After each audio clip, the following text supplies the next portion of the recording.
Bem-vindo ao Papo de Ciência, o podcast da Casa da Ciência. E hoje estamos aqui com uma figura ilustre, Tatiane, muito bem-vinda à Casa da Ciência. É um prazer ter você aqui com a gente hoje para conversar um pouquinho e entender, assim, né, a sua trajetória, ver o que você anda fazendo.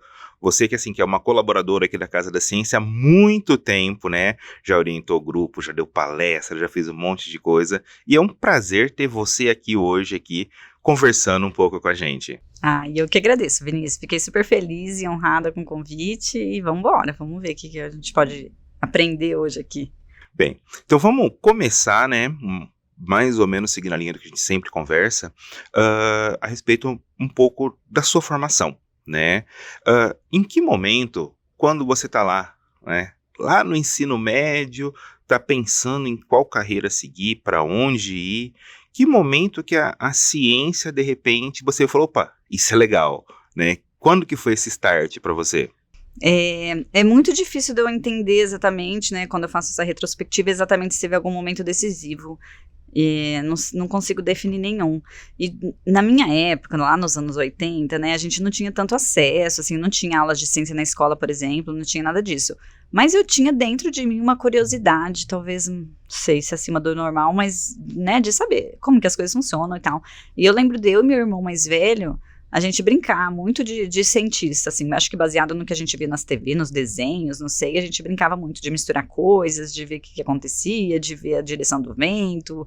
A gente construiu uma biruta em cima do telhado uma vez pra gente ficar medindo e a gente documentava isso. Assim, tudo numa forma de brincadeira, né? E aí, quando eu cheguei no ensino médio, eu queria muito fazer USP. Eu morava em Campo Grande, Mato Grosso do Sul, lá não tinha nada disso. E meus avós moravam aqui em Ribeirão Preto, então toda vez que a gente vinha passear, meus pais falavam, aqui tem a USP, esse é o campo da USP, aquilo me fascinava e eu falava, eu quero estudar aí. E aí quando chegou nesse momento de decidir curso e tal, eu comecei a olhar as opções e eu vi que a opção do curso de farmácia, que foi o que eu fiz, dava uma ampla possibilidades depois de formado, né? Então a gente podia fazer várias coisas enquanto farmacêuticos, não só trabalhar em drogaria, como talvez muitas pessoas pensam. E essa coisa da pesquisa eu acho que era uma das possibilidades que me atraiu um pouco para fazer esse curso. E aí eu entrei na faculdade, foi assim, o curso de farmácia aqui da USP de Ribeirão tem muito acesso à pesquisa, né? E aí facilmente eu acabei me envolvendo nessa área, me apaixonei e nunca mais me vi fazendo outra coisa. Bem, uma coisa que você falou aí, até que na sua brincadeira com seu irmão, que já me chamou a atenção, e é algo que a gente aqui na Casa da Ciência sempre fala para os alunos, né, que é a questão do registro, né? Você falou, a gente pegava, anotava, via o vento e já ia registrando, né? Isso, o registro e o registro bem feito, junto com as boas perguntas, né? Você acha que isso, começar a treinar daí essa capacidade, te ajudou a ser essa pesquisadora que você é hoje? De novo, eu acho que foi tudo muito natural, né, pra mim, assim, não foi nada, foi talvez, não sei se uma intuição já desde aquela época, e eu acho que sim, né, depois quando a gente começa a entender o método científico e a gente começa a aprender realmente como as coisas funcionam, faz todo sentido, né, de uma forma intuitiva eu fazia isso já desde lá da minha infância, sem muito saber o que eu estava fazendo, mas certamente, e quando a gente tá na Casa da Ciência a gente aprende muito sobre isso, né, sobre a importância da gente registrar tudo, e é o que a gente faz no laboratório, na verdade, né, acho que é uma das primeiras e mais importantes lições a gente ter um bom registro aí de tudo que a gente está fazendo, um bom poder observacional e fazer bons registros, certamente. Uma coisa que a gente já discutiu, né, nós já tivemos outras farmacêuticas aqui, né, com a gente, conversando um pouco, né, falando da pesquisa, é que às vezes a pessoa tem a noção da profissão por aquilo que ela conhece, né, o público em geral. E farmacêutico, sem dúvida, alia você ter ali a farmácia, né? Esquece que existe essa outra possibilidade, a possibilidade da pesquisa, né?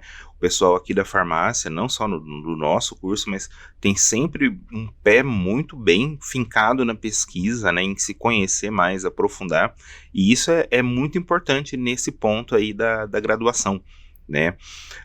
Você, quando você entrou, né, acabou passando na farmácia, você veio lá de Campo Grande para cá, quer dizer, calor já estava acostumada, essa né? Parte foi fácil. Essa parte de aclimatação foi tranquila.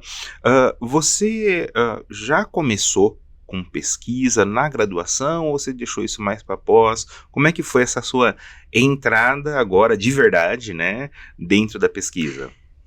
Foi muito curioso, porque eu fui fazer farmácia sabendo que era uma opção, mas não sabia exatamente como isso acontecia, né? E logo nas primeiras semanas, assim, na recepção dos calouros ainda, nos foi apresentado essa possibilidade da gente fazer estágios de iniciação científica, que a gente chama, né, durante o curso de graduação, com possibilidade de bolsa ainda. Então aquilo eu falei, nossa, a gente pode trabalhar, eu posso trabalhar com o que eu sempre quis e ainda receber por isso, já na graduação.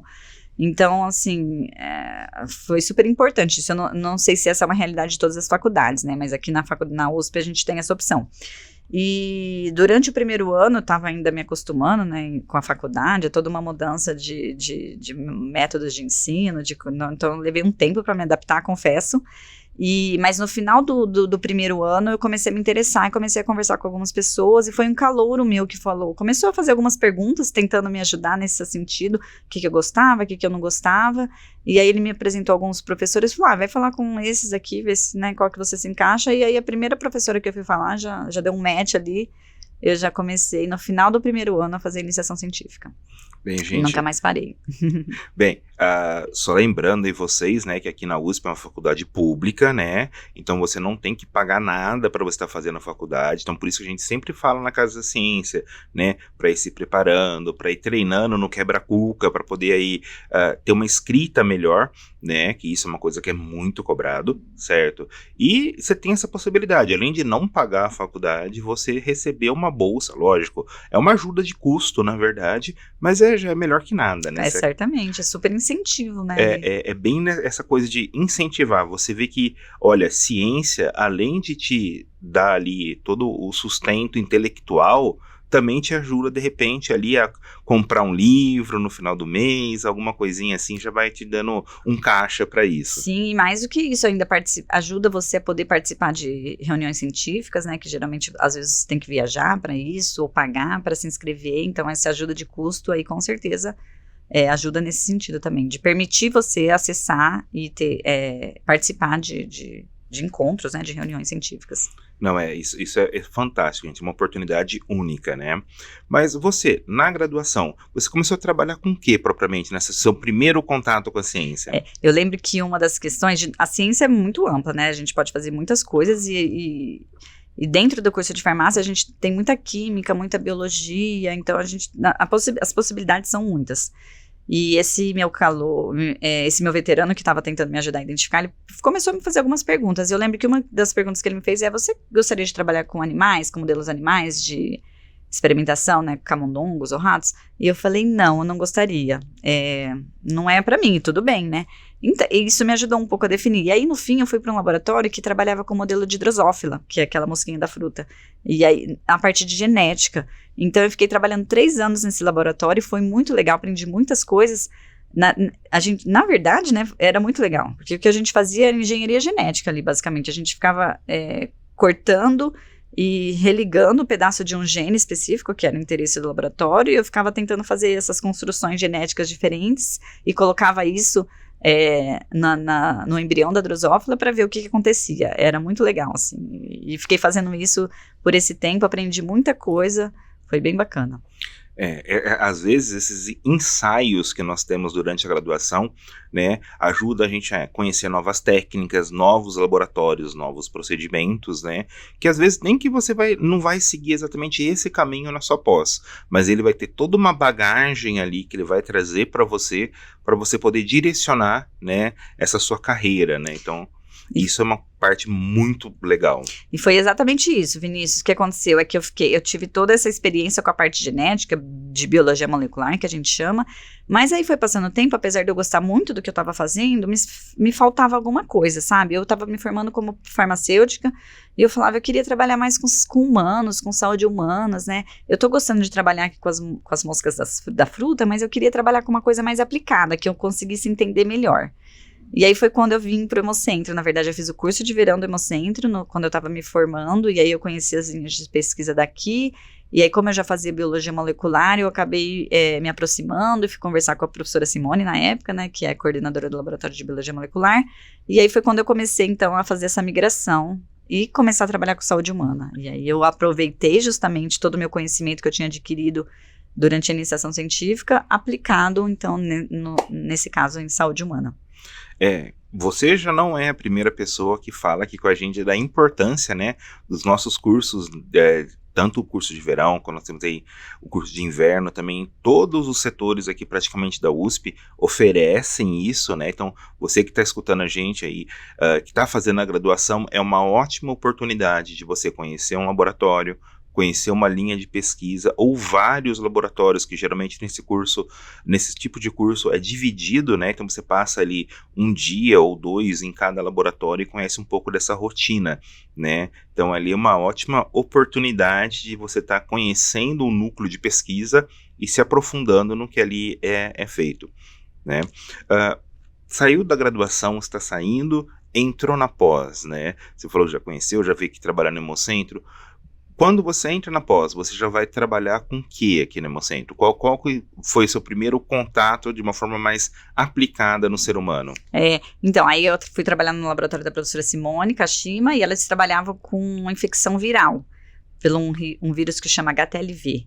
É um vírus que é um retrovírus também, parecido com o funcionamento do HIV, mas é um vírus diferente, né, que causa outras doenças. Na verdade, a maioria dos pacientes infectados por esse vírus não tem doença manifestada. Alguns pacientes têm associação com o desenvolvimento de uma leucemia e alguns pacientes com uma doença neurológica. E é justamente com os pacientes com essa doença neurológica que a gente foi trabalhar. Então, eu coletava amostra de sangue dos pacientes que tinham desenvolvimento dessa doença neurológica e eram infectados, e comparava com os pacientes que tinham o vírus, mas não tinham nenhuma doença, que eles eram assintomáticos. Então, foi com esse material já aplicado bastante em saúde humana, eu tinha contato com os pacientes, inclusive, que eu fui trabalhar durante o meu mestrado. Bem, uma coisa que às vezes pode pintar uma curiosidade na cabeça dos nossos alunos é assim, antes trabalhava com mosca, agora com humano, né, uma coisa bem diferente. Vamos dizer assim, essas técnicas, tudo, eram as técnicas similares? Você sentiu muita dificuldade, mudou de um invertebrado para o vertebrado? Como é que foi essa mudança para você, assim, em termos dentro do laboratório? É muito legal a gente fazer ciência, né? Porque, assim, apesar da gente ter diferentes técnicas, e realmente a gente tem, quando você entende o método científico, né, como é que isso funciona, como começa um projeto, né, você tem que ter uma ideia, você faz observações, você gera hipótese, você desenha experimentos para responder aquilo que pode se comprovar ou não. Quando você entende esse fluxo, eu acho que fica fácil de você aplicar em diferentes contextos, né, e eu acho que foi mais ou menos isso. Então eu fazia isso no contexto da drosófila, mas a metodologia científica era a mesma, e as técnicas eram bastante similares também, porque eu trabalhava com biologia molecular, né, na iniciação científica, então eu fazia PCR em tempo real, extração de DNA, de RNA, então esse know-how da coisa técnica foi muito natural, foram mais ou menos as mesmas que eu apliquei no meu mestrado, óbvio, com algumas modificações, né, você acrescenta técnicas aqui ou ali. Mas, de novo, quando você aprende o básico e quando isso é bem feito, né, você entende a metodologia científica e o básico de um laboratório, de pipetagem, da importância de você conhecer os reagentes, fazer os experimentos com bastante atenção, cuidado. Quando você tem isso dentro de você já, eu acho que fica mais fácil você fazer as transições, né?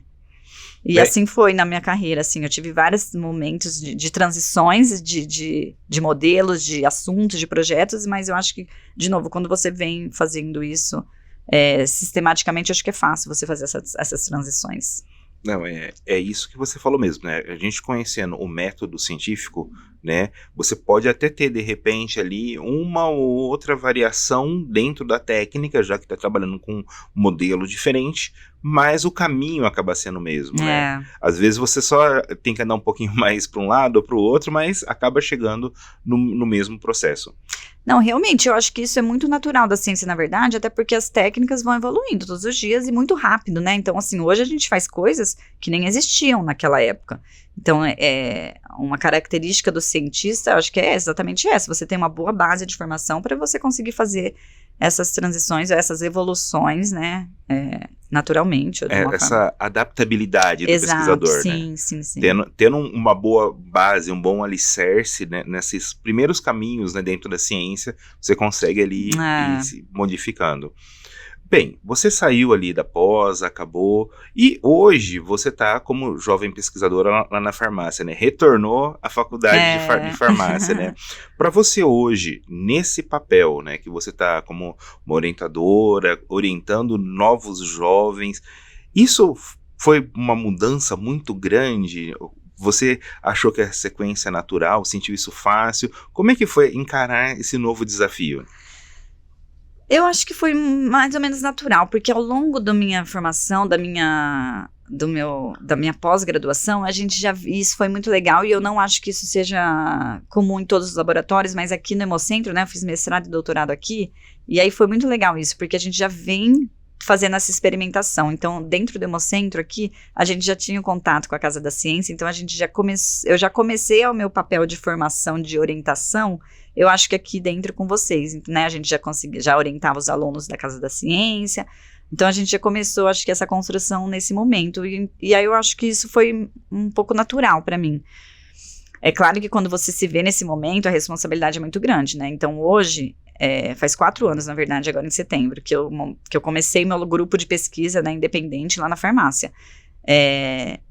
Eu tenho hoje, acho que 6 alunos, e é uma responsabilidade muito, muito grande, sabe, Vinícius? Eu acho que já foi um pouco natural e mais fácil, justamente, eu já tinha essa formação, esse contato, eu já orientava aluno desde muito cedo, mas hoje a responsabilidade é muito grande, assim, eu preciso, né, pelo menos no meu ponto de vista, manter os meus alunos motivados, que eles gostem do que eles estão fazendo, que eles tenham um ambiente de trabalho saudável, né, hoje em dia a gente tem muitas questões, assim, acho que as pessoas estão muito preocupadas, né, tem muita pressão externa, interna, então, assim, eu gosto que os meus alunos sejam motivados, que a gente tenha um ambiente saudável e que a gente produza ciência de qualidade. E a gente está no momento da ciência, apesar da pandemia ter levantado algumas coisas boas, né, mas outras ruins também na ciência, né, de colocar algumas questões em xeque, muitas vezes de muitas notícias falsas, né, mas e de muitas perdas de financiamento, então assim, eu tenho esse desafio também, né, da gente trazer e motivar, de inspirar os cientistas, a nova geração de cientistas do Brasil, que não acho que está sendo uma coisa muito fácil. Eu acho que o interesse que hoje o jovem tem pela ciência, eu acho que é menos, pelo menos no meu ambiente, do que a gente tinha antigamente. Eu lembro que na minha época de graduação, por exemplo, quase todos os alunos faziam iniciação científica. Então tinha muito esse interesse, e hoje não é essa a realidade que a gente tem no curso de farmácia, pelo menos. Então, assim, outra questão que é uma preocupação muito grande minha é que os alunos, né, tenham esse interesse, porque a gente precisa disso, e que a gente faça, né, ciência de qualidade, que a gente, mesmo com as coisas não muito positivas que a gente tem no momento, apesar que as coisas estão melhorando devagarzinho, né, eu acho que a questão do financiamento, por exemplo, mas que a gente consiga ainda atrair boas pessoas para fazer uma boa ciência. Que a gente sabe que a ciência não é um caminho fácil, né? Não é uma coisa que você já consegue um resultado de uma hora para outra, né? Embora a gente saiba que muitas vezes um resultado errado é um resultado, né? A gente consegue tirar dados dali, até entender um processo melhor às vezes, mas é um caminho que é lento, né? Acho que um pouco a gente pode até falar que dessa geração que é um pouco mais imediatista, como não consegue ver um resultado, às vezes progredindo de 6, 7 meses até um ano, acaba ficando um pouco, vamos dizer assim, desestimulada. Né? Eu acho que isso é verdade. Isso eu tive uma boa formação, eu acho, talvez, quando eu disse que eu trabalhei 3 anos com drosófila, era uma coisa assim, que era até difícil eu explicar para minha família o que eu estava fazendo, porque não tem uma aplicação imediata realmente, né? Mas, nossa, você conseguir dominar as técnicas de manipulação genética, você fazer isso, né, num modelo que é mais simplificado, é muito importante para que você consiga fazer a mesma coisa no modelo mais complexo, né, no modelo murino, até no próprio células de humano. Então, assim, acho que tudo que a gente faz na ciência, até os resultados negativos, como você disse, tem uma certa importância, mesmo que não seja imediata. E eu acho que você compreender isso o mais cedo possível quando você está na ciência faz toda a diferença, porque justamente tem muitas pessoas que vivem com essa ânsia de que quer ver a cura da doença que você está estudando, e não é assim que funciona, infelizmente, né? Infelizmente ou felizmente, porque eu acho que a ciência é feita de pecinha em pecinha mesmo, com todo o cuidado para que a gente tenha coisas seguras, né, à disposição. Bem, Tati, a gente vive hoje num pessoal que a gente tem contato muito aqui da Casa da Ciência, que é a geração que tem vamos dizer assim, diferente da nossa, tem uma mídia social que, vamos falar, come boa parte da parcela do dia, né? A nossa geração é uma geração mais de leitura, né? Tanto é que quando a gente de repente chega em meio à graduação, à pós-graduação, né? Vamos falar até da graduação mesmo, você tem que ler 1, 2, 10 textos para entender o mesmo assunto, e acaba ali que a geração de hoje não está tão habituada até mesmo esse processo de leitura, né? Passar ali 1, 2, 10 horas lendo para entender um assunto é algo que pra gente era normal, né? Isso chamava-se uma semana escolar, né? Mas hoje a gente vê que isso está um pouco diferenciado. Você acha que, de repente, esse pessoal que, vamos dizer assim, não está se treinando até para ter essa paciência, para poder ali só ler nas entrelinhas, às vezes, de um artigo, para de repente ali produzir algo, você acha que esse treinamento para pesquisa deveria começar na pessoa até mesmo repensar como ela está vendo, vamos dizer, as mídias sociais hoje, né? Como que ela tem que buscar informação na fonte, não acreditar, olha, porque escutei informação no WhatsApp, é ela que está valendo. Você acha que essa mudança da forma com que o pessoal hoje em dia está vendo as informações acaba impactando até mesmo na pesquisa? Eu acho que certamente, Vinícius. Eu não sei se talvez a gente esteja numa fase de transição e essas coisas vão se acomodar mais pra frente, né? Eu acho que vai acontecer isso. Mas realmente, não só na pesquisa, mas até no próprio ensino, né? Eu tenho contato com o pessoal da graduação do curso de farmácia, por exemplo, e eu fiquei um tempo sem ter, né? Agora eu voltei e aí eu vejo como é diferente mesmo o modo como eu fui ensinada enquanto aluna de graduação e agora os desafios da gente enquanto professores, né? De um curso universitário. Então, assim, acho que ao mesmo tempo que a gente tem que se adaptar a essa nova realidade, porque é uma nova realidade, né? Eu acho que eu, como orientadora e como professora, vejo isso. Não adianta a gente querer exigir que o aluno de hoje tenha o mesmo perfil da minha época, isso não vai acontecer. Mas eu acho que o novo aluno, ele também tem que estar atento a isso. Eu acho que as informações estão aí. Eu acho que parte, né, de um bom profissional, de um bom aluno, de um bom pesquisador, é você saber usar isso a seu favor. Então, como é que eu vou consumir esse conteúdo, quais conteúdos eu vou consumir, esses filtros que você tem que ter, não só como pesquisador, na verdade, né, acho que como consumidor de mídia social, você tem que ter uma certa discernimento do que é um conteúdo bom, do que é um conteúdo ruim, de você saber que você tem que buscar na fonte. Eu acho que quanto mais cedo a gente entende isso, de novo, enquanto consumidor, enquanto pesquisador, enquanto aluno de graduação, acho que é melhor.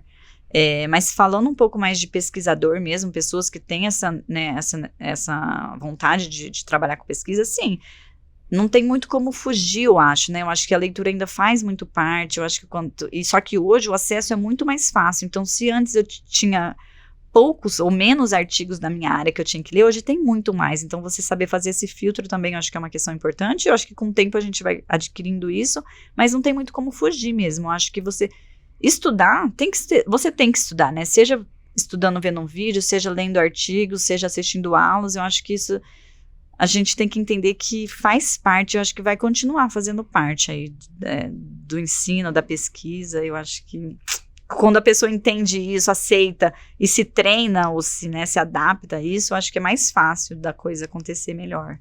A gente vê, né, exatamente isso. Na nossa época, né, quando você às vezes queria um artigo, muitas vezes a gente tinha que ir na biblioteca, pedir o artigo, né, e às vezes demorava uma semana até para esse artigo chegar. Hoje em dia você entra no seu celular, consegue baixar o artigo, baixar o livro até, e fazer a leitura desse material, né? Existe uma grande facilidade para você estar até conseguindo esse contato, né? E ao mesmo tempo que tem essa facilidade, tem uma grande disponibilidade. Se antes tinha um artigo da minha área, de um grupo que era muito conhecido, hoje em dia tem muitos artigos. Você digita seu assunto, vai ter muitos, né, artigos, e você tem que saber filtrar também um pouco, né, como é que você vai escolher os melhores, enfim, porque senão você se perde na informação, você acaba, né, começa a pesquisar alguma coisa e acaba achando outras e você se perde. Então acho que você saber se situar ali também, eu acho que é uma característica importante, eu acho. Ter esse foco na hora da busca, acho que essa né? é a palavra. Você tem um foco e tem uma boa peneira, né? Para poder gastar o seu tempo, né, já indo para um caminho mais correto, né? E isso é um papel também que a gente vê que é muito importante, o papel como você teve de orientação, né? Que você orientava os meninos meio que até digerir a informação, vai por esse caminho que é bom. Acho que isso até ressalta o quão é importante nesse contato da ciência ter um contato com bons pesquisadores, bons orientadores, né? É, Que vão apontar o norte correto. exatamente. E aproveitando, já que você falou essa questão aí do uso de novas tecnologias, né? Como a ciência evoluiu desde a sua entrada aí na pós-graduação até hoje, você tem utilizado uma ferramenta que eu achei muito legal, você deu até um curso aqui no Hemocentro, falou com o pessoal um pouco a respeito da biologia computacional, né? Essa nova, não tão nova, né? É apenas o nome às vezes que muda um pouco. Como que é essa abordagem da biologia frente a essas novas tecnologias? O que exatamente que vai estar acontecendo? O que ela faz? Então, houve uma revolução tecnológica aí nas últimas décadas, né? Assim, todo mundo percebe isso no dia a dia, né? A gente tem aí dispositivos muito pequenos com muita tecnologia. Isso aconteceu na ciência também. Então, também eu acho que isso é de conhecimento geral, né? A gente conseguiu sequenciar o genoma humano nos inícios dos anos 2000 e as metodologias de geração de dados, de sequenciamento de material genético, né? De DNA, de RNA, vem evoluindo muito e muito rápido nos últimos anos, décadas. E aí, a ciência tem que evoluir junto, né? Então, surgiu essa área se desenvolveu, que é a biologia computacional ou bioinformática, que é justamente uma área da ciência onde a gente tem que ter essa capacidade de manipular esses dados, de entender esses dados que muitas vezes são muito grandes. A gente está falando de milhares de conteúdo de dado, de informações, né? Vamos pensar numa planilha de Excel aí com milhares ou às vezes milhões de linhas e de colunas. E a gente precisa, então, de métodos científicos e bem sistematizados da gente trabalhar com toda essa informação. E aí, quando eu estava na minha pós-graduação, a gente estava tendo contato com esse tipo de tecnologia, né? Naquele momento existia um grupo pequeno que fazia essa manipulação desses dados, trabalhava com esses dados, que eram pessoas formadas em computação, né? Então, cientistas e engenheiros da computação, que eram as pessoas que sabiam trabalhar com computador e que a gente foi emprestando essas pessoas para trabalhar com dados que eram biológicos. E aí, naquele momento, a gente foi vendo uma necessidade, né, de cientistas da área biológica, né, também conseguir trabalhar isso dessa forma, para que a gente conseguisse extrair a informação biológica daqueles dados que estão sendo gerados ao longo do tempo. E foi quando eu tive a oportunidade de fazer essa migração.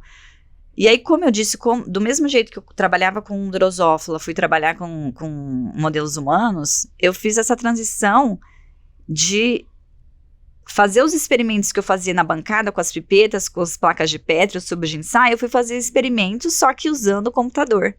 Na verdade, eu gosto de falar que a metodologia científica é a mesma. Então, eu estou lá no computador, eu tenho um monte de dados à minha disposição, a gente observa esses dados, lê os artigos, a gente identifica as perguntas importantes e relevantes que ainda não foram respondidas, vê se tem dados disponíveis já publicados, já prontos para a gente responder. Se não tiver, a gente vai para o laboratório, gera esses dados, e aí a gente tem um montante de informação biológica à nossa disposição no computador, e aí a gente começa a fazer nossos experimentos que são chamados in silico, porque eles estão ali no computador, né? E aí é isso que eu venho fazendo, na verdade. Eu fiz uma migração importante, né, há cerca de 10 anos, e fui trabalhar com biologia computacional. Então, eu trabalhei muito tempo com biologia molecular, biologia celular, e hoje eu faço o que a gente chama de biologia computacional. Então, os meus experimentos são no computador, basicamente, hoje em dia. Só fazendo aqui uma analogia para o pessoal poder entender isso, poder entender o que seria esse montante. Então, vamos imaginar assim, gente. Vamos imaginar que eu tenho lá 5 kg de arroz, 5 kg de feijão, 5 kg de milho e 5 kg de ervilha. E você mistura tudo isso, tá? Você poderia separar depois na mão, um por um. Uma peneira não ia dar certo. Então você vai ali, de repente, olhando o tamanho, olhando o peso, olhando a cor e separando tudo. No caso, né, esse profissional vai fazer o quê? Ensinar o computador a detectar padrões que de repente vão agrupar essa mistureba de coisas e vai falar, olha, esse caminho, essa trilha tem vamos dizer assim, um resultado promissor, porque olha esse tanto de informação que me corrobora com isso. Seria mais ou menos isso? Exatamente. A gente usa os algoritmos computacionais para nos ajudar a entender ou extrair padrões naquele conjunto de dados. É exatamente isso. Tem uma analogia que eu estou pegando emprestada aí do meu antigo orientador, que a gente, né, que essas tecnologias genômicas e eu já estou introduzindo um novo termo, né? Quando a gente começou a sequenciar o DNA facilmente, a ter acesso a isso, a gente está falando de uma era genômica, então a gente consegue estudar todo o genoma de uma vez. Antigamente, por exemplo, quando eu estava estudando a drosófila, eu estava estudando um gene específico, então eu estudava um gene da drosófila e ficava, né, brincando ali de cortar e recortar e colar os pedaços daquele gene dentro de um genoma. Então a gente pensa, por exemplo, trazendo isso para o genoma humano, a gente está falando de 50 mil genes, que é uma estimativa que a gente tem do genoma humano, e a gente pode olhar um gene. E aí essa analogia é como se eu estivesse numa garagem escura, a minha chave caiu, e eu tô com uma lanterna procurando, dentro da garagem escura, cadê a minha chave? Eu estava procurando um gene específico, por exemplo, para estudar. E o que aconteceu na era genômica é que a luz da garagem inteira se acendeu. Eu não estava mais olhando com uma lanterna para procurar um gene, eu estou olhando a garagem inteira, que é o genoma inteiro que está à minha disposição, e eu estou procurando os genes, né, ou as sequências daquele DNA, do RNA, que são importantes para aquele contexto. Então é isso que a era genômica trouxe para a gente não precisa mais ficar olhando com uma lanterninha ali procurando gene a gene, dentro de 60 mil genes, a gente tem o genoma inteiro a nosso favor, para a gente procurar o que a gente quer. E como a gente tem muitas informações, de novo, eu estou falando de 60 mil genes e às vezes eu estou falando de muitos, milhares de pacientes. Como é que a gente vai fazer isso manualmente, ali olhando uma tabela de Excel? Porque é isso que a gente tem, uma tabela de Excel com 60 mil linhas, que são os genes, com muitas colunas, que são os pacientes. Eu não posso olhar visualmente, número a número, tentando separar o milho do arroz, do feijão, por exemplo, como você disse. Então, a gente usa os algoritmos computacionais, e aí por isso que a gente fala biologia computacional a nosso favor. Então, existem metodologias para isso, né? E aí depende do caso, da pergunta, a gente vai aplicar a metodologia correta, então a gente precisa saber algumas coisas, né, computacionais, para que a gente extraia informação relevante, justamente, é bem isso. Então, e muitas vezes a gente usa o que está muito em moda, que são metodologias de aprendizado de máquina, né, para que os algoritmos acelerem essa nossa busca por informações. Bem, gente, olha que legal, é um caminho até para quem vai prestar o vestibular e de repente ali gosta de biologia, gosta de informática, ó, existe aí uma área que concilia, né, tudo isso e você vai ter ali vamos dizer assim, um prato cheio para estar aprofundando o seu conhecimento, hein? Fica a dica para você que vai prestar o vestibular. Exatamente, é uma profissão que está em alta, assim, né, no exterior já está há muito tempo. E aqui no Brasil está começando a ficar em alta agora, a gente está num momento muito bom para quem quer entrar nessa área, mas justamente, antigamente, você gostava de computador, você ia fazer ciência ou engenharia da computação e você ficava na parte computacional ali mesmo, né, de programação, de softwares. Hoje em dia, existem já cursos, ou, né, você pode fazer um curso de graduação, depois fazer pós-graduação, mas que você justamente consiga unir essas duas ciências, né, as ciências biológicas, a ciência exata ou computacional, e trabalhar com isso, uma área muito legal, muito promissora, que eu acho que tem, mais do que isso, eu acho que tem a possibilidade de ajudar muita gente, né, assim, eu acho que a biologia computacional hoje, eu acho que tem o potencial da gente usar isso a nosso favor e acelerar muito o conhecimento, as descobertas, eu acho isso muito legal também. Assim como nós temos hoje, né, a informação correndo rápido, e você falou que esse outro ramo da biologia está correndo aí a passos largos, né, um tipo de material que é gerado, né, como que outros pesquisadores têm de repente acesso? É compartilhado os dados brutos para fazer num estudo maior, ou somente quando se tem lá um artigo escrito que a pessoa vai ter o conhecimento? Como que dá, assim, a gente sabe que hoje em dia a gente pensa até numa ciência mais né, uma ciência global, né, como que hoje em dia é feito esse compartilhamento de informações dentro dessa questão, dessa biologia computacional? Não, isso é um ponto muito importante que você tocou, Vinícius, e realmente existe essa tendência ou esse encorajamento dos pesquisadores da área de bioinformática ou biologia computacional de compartilhamento de dados. Dos dados gerados, né, então desses experimentos que foram feitos nos laboratórios e geraram os dados de sequenciamento de DNA e RNA, então isso geralmente fica disponível para a comunidade. Geralmente isso é feito depois da publicação, até porque, né, os pesquisadores geraram tudo isso, então até de direito que eles extraiam as informações que eles tinham inicialmente propostas e depois disponibilizam os dados para os outros pesquisadores. Mas hoje isso vem acontecendo numa velocidade muito rápida, de modo que existe muita informação disponível por aí. O meu laboratório, por exemplo, que a gente está há 4 anos já trabalhando, a gente trabalhou até hoje só com dados públicos já, a gente não gerou nenhum dado, a gente está começando a gerar nossos próprios dados agora. Então, para quem é dessa área de biologia computacional, tem muitas perguntas que você consegue fazer e responder só com o que já tem disponível.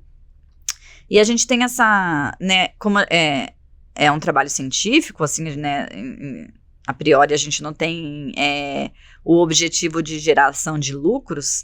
Então, a ideia é que, além dos dados serem disponíveis, as ferramentas de análise também são quase todas de acesso aberto, open source. Então, e existe uma comunidade de biologia computacional muito grande, então existem o compartilhamento dos códigos que a gente chama, né, dos pacotes, isso é feito hoje em dia de uma forma muito sistematizada e de forma que você consegue integrar os pipelines de análise entre os laboratórios. A gente está numa era muito legal, eu acho, disso, muito boa, se a gente está pensando em progresso de ciência, né, de que tem muito compartilhamento, não só dos dados em si, como das formas de análise. Existem muitos treinamentos para isso, que são gratuitos muitas vezes. Então, assim, hoje em dia, quando a gente fala de bioinformática, a gente está falando de quase que tudo aberto. Então, os dados são livres, disponíveis, as ferramentas são livres para que todos possam acessar. Você pode modificar, inclusive, né, porque a fonte dos códigos geralmente são abertas também.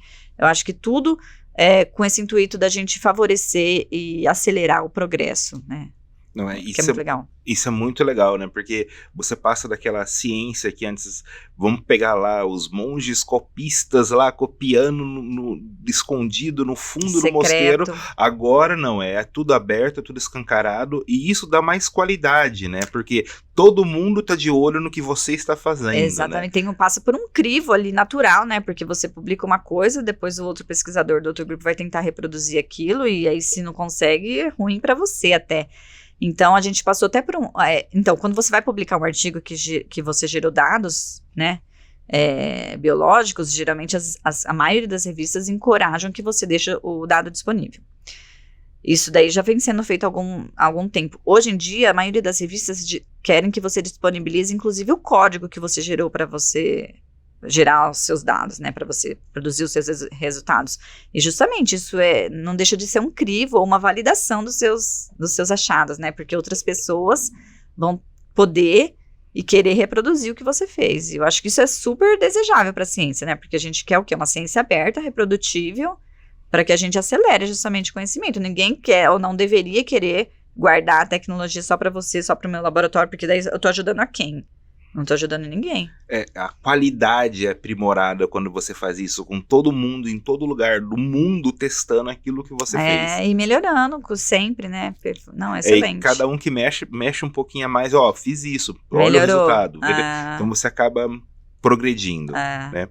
É legal a gente ver, né, exatamente esse ponto, né, que nós, como você falou, que nós estamos na ciência, né, com essa questão da reprodutibilidade, né? Hoje, internet é uma realidade que todo mundo tem acesso, né? A gente pode falar isso, acho que podemos falar em termo global, chegando já a 90% da população tendo acesso de alguma forma direta à internet, né? E você, de repente, a sua pesquisa, tudo que você produz dentro de laboratório acaba ficando ali exposto e ao crivo da própria população, da comunidade científica, de todos.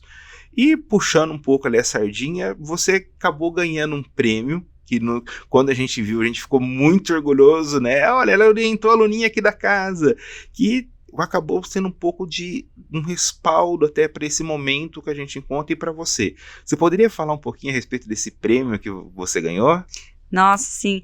Nossa, eu fiquei muito feliz também, foi uma injeção de motivação e de ânimo, né, de que uma confirmação talvez de que a gente está fazendo a coisa certa, eu acho que mais ou menos por aí. Mas sim, o ano passado, então eu concorri a um prêmio para mulheres na ciência, é um prêmio oferecido pela L'Oréal, pela Unesco e pela Academia Brasileira de Ciências, então todos os anos eles premiam 7 mulheres em diferentes áreas, e são mulheres que têm que ser jovens na carreira, tem que ter, né, defendido o doutorado até 10 anos, e que tem uma carreira que eles consideram que o que você fez até aquele momento e o potencial de você continuar fazendo coisas, né, promissoras na ciência. E eu já tinha concorrido, na verdade, esse prêmio outras 2 vezes, não tinha ganhado e tal, e era o último ano que eu podia concorrer, na verdade, ano passado. E, nossa, eu fiquei muito contente, assim, que eu tinha ganhado. Por isso, eu acho, né? Porque, de novo, acho que é uma dose de motivação, de reconhecimento do seu trabalho, né? E de você poder, eu acho que, de certa forma, inspirar, eu acho, motivar as pessoas que estão ali ao seu redor, que estão vendo, né, que participaram da carreira, dessa carreira, dessa construção, dos meus alunos, por exemplo, né, que estão ali começando suas carreiras.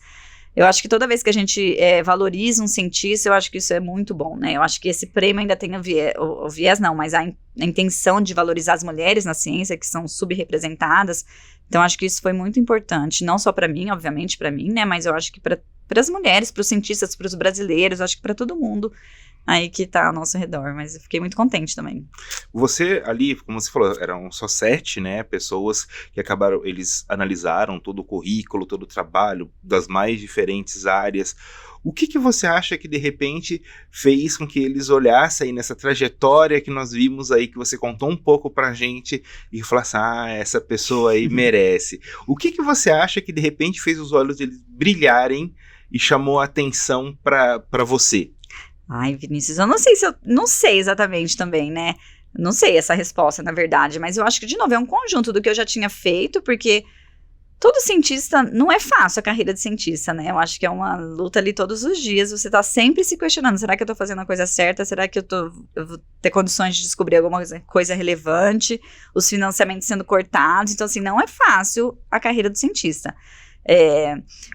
E eu sempre tive, assim, eu sempre fui muito esforçada, né, muito dedicada, eu trabalho porque eu gosto, assim, então eu acho que isso reflete, de certa forma, na nossa carreira, no nosso histórico, né, e para você aplicar, você tem que colocar ali na sua aplicação, quando você vai concorrer ao prêmio, né, o que você fez, você conta um pouco disso.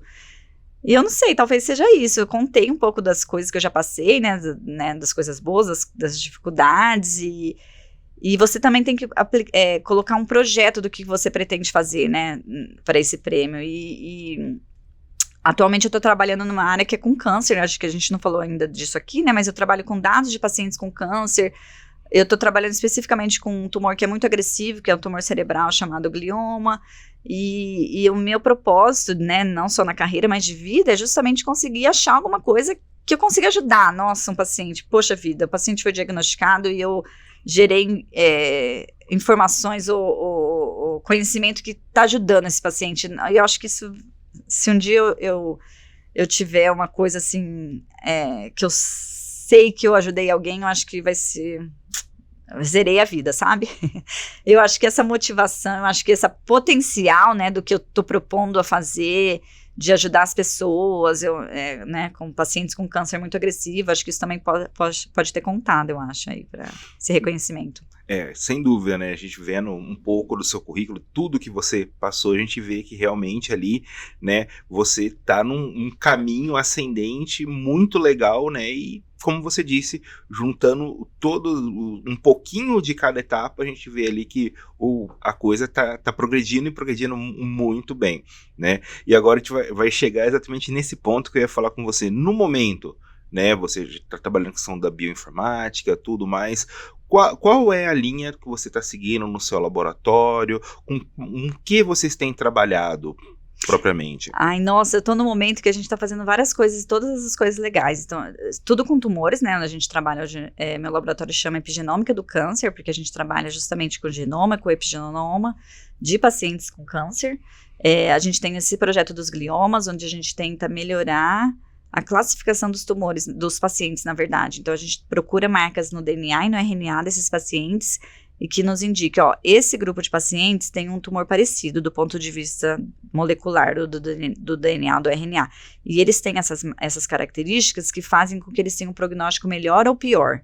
Mais ou menos isso que a gente está fazendo. Então, eu estou tentando reagrupar os pacientes em grupos parecidos, para que a gente tenha tratamentos adequados para cada um desses grupos de pacientes e não trate todos eles da mesma forma, porque a gente sabe que não funciona.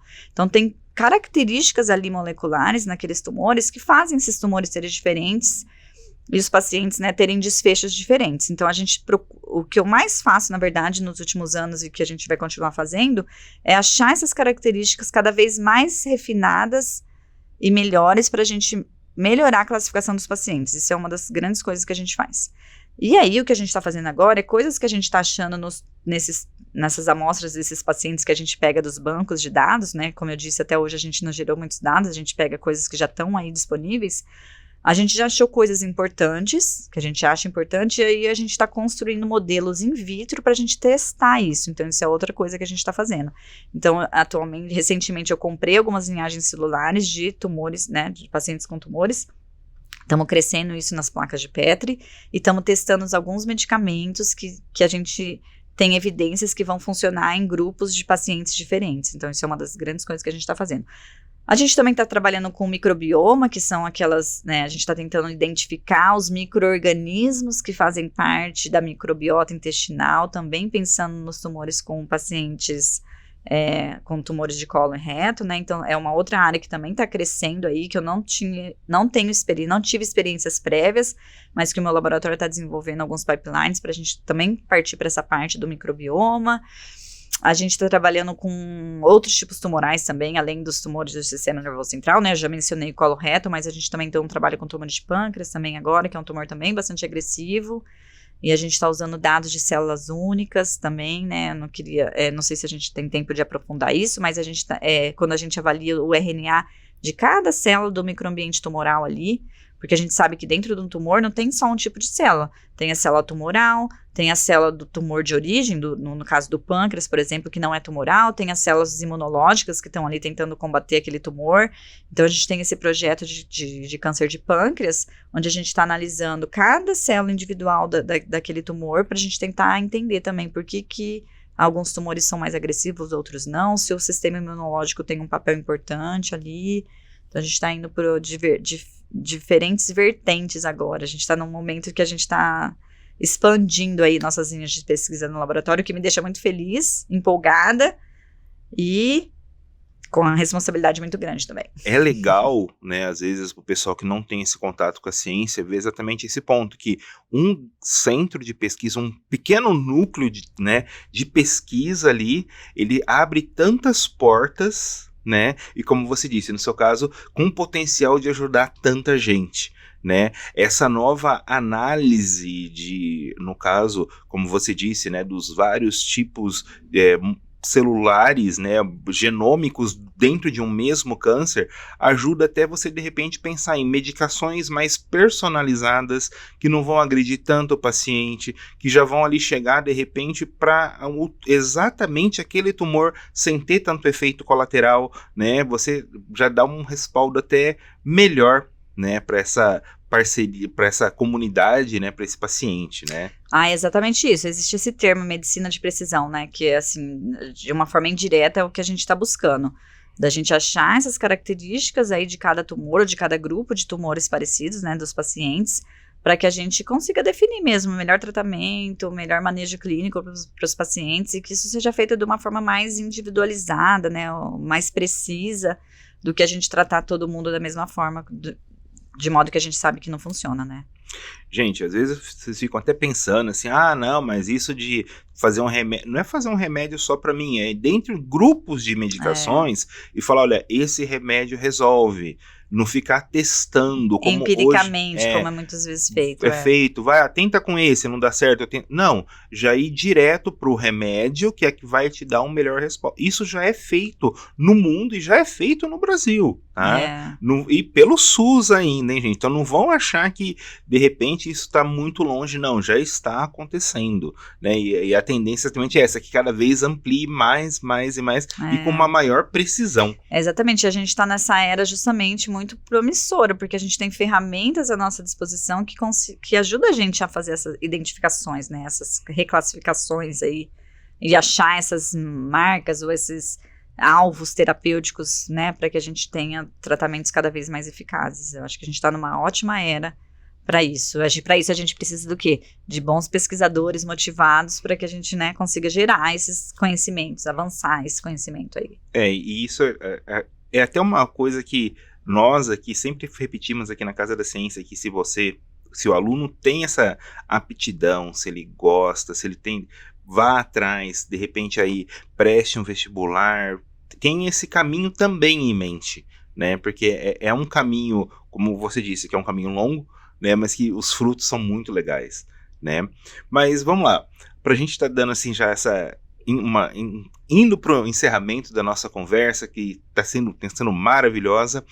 O que hoje, tá? A Tati de hoje, pesquisadora, coordenadora de laboratório, se ela pudesse voltar para aquela criança lá de Campo Grande que começava a fazer suas pequenas brincadeiras de ciência, tá? E dar um conselho, que conselho você daria para ela? O que você falaria para ela seguir a respeito aí dessa questão da ciência? Nossa, nunca fui questionada dessa forma. Eu não sei se eu daria um conselho diferente, assim, eu acho que seguir a intuição, seguir o coração, que de certa forma foi o que eu fiz sem saber, né? Eu acho que é a melhor forma da gente conduzir a nossa vida, a nossa profissão. Então, eu acho que você fazer o que você gosta, eu acho que isso é mais válido do que qualquer sucesso financeiro. Eu acho que fazer o que você gosta, ver o que você precisa para seguir esse caminho, né? No meu caso era estudar, e aí eu gostava de estudar e de ler, então isso para mim foi um pouco natural, mas eu acho que isso, seguir o que você gosta de fazer, o que você acha que tem propósito na sua vida, né? Que encaixa com seus valores e seguir nesse caminho aí, seguir o caminho do coração. Acho que para tudo na vida, acho que é um bom conselho. Eu não recebi isso de uma forma muito direta, mas de certa forma talvez, né, foi a educação que eu tive e foi isso que acho que me conduziu até aqui. Tá que certo. Sorte. Para todos nós, né? Bem, Tati, muito obrigado pela sua participação. Foi um prazer tê-la aqui com a gente, conversando, conhecendo um pouco mais da sua carreira, conhecendo um pouco mais do seu caminho. E espero que o pessoal que esteja assistindo tenha sentido tanta empolgação como a gente está vendo aqui hoje. Obrigada, Vinícius. Obrigada a todo mundo aí da Casa da Ciência. Obrigada pelo esse convite. De novo, eu fiquei super honrada e feliz. E tomara que eu consiga aí inspirar ou motivar alguém. Ficarei feliz. Obrigada, gente.